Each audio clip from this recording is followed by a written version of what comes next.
Avoir un cancer, au fond, ce ne serait qu'une question de mauvaise attitude? C'est l'idée merveilleusement simple que certains tentent de nous vendre aujourd'hui. Plus besoin de protocoles complexes, il suffirait de sourire pour guérir. C'est en tout cas la théorie qui a déclenché une tempête de colère en France ces derniers jours.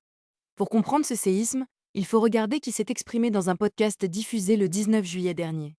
Sylvie Tellier, ancienne Miss France et directrice historique du comité Miss France, une femme habituée à tout contrôler. En s'attaquant au sujet ultra sensible du cancer, elle a tenu des propos qui ont immédiatement provoqué l'indignation générale. Pourquoi une telle colère? Parce qu'appliquer les mantras du développement personnel à des pathologies lourdes est non seulement scientifiquement faux, mais humainement dévastateur pour les malades et leurs familles. Entrons dans le détail de cette déclaration qui fait tant parler.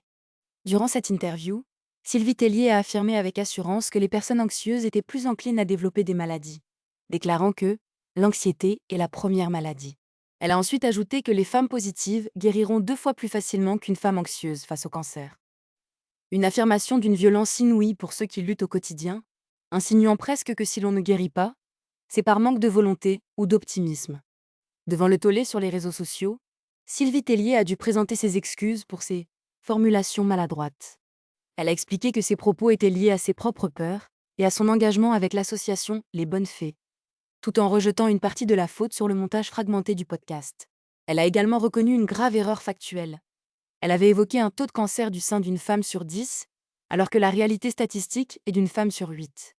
Elle a finalement insisté sur l'importance de suivre scrupuleusement les avis médicaux.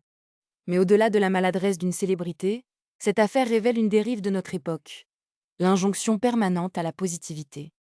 En prétendant que l'esprit contrôle tout, on finit par culpabiliser les malades de leur propre souffrance. La biologie ne lit pas les livres de développement personnel.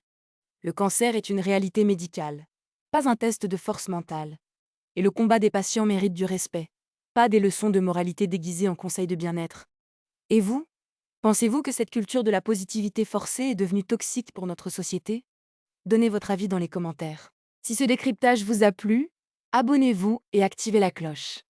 Dans notre prochaine vidéo, nous analyserons l'influence grandissante des gourous du bien-être sur notre santé.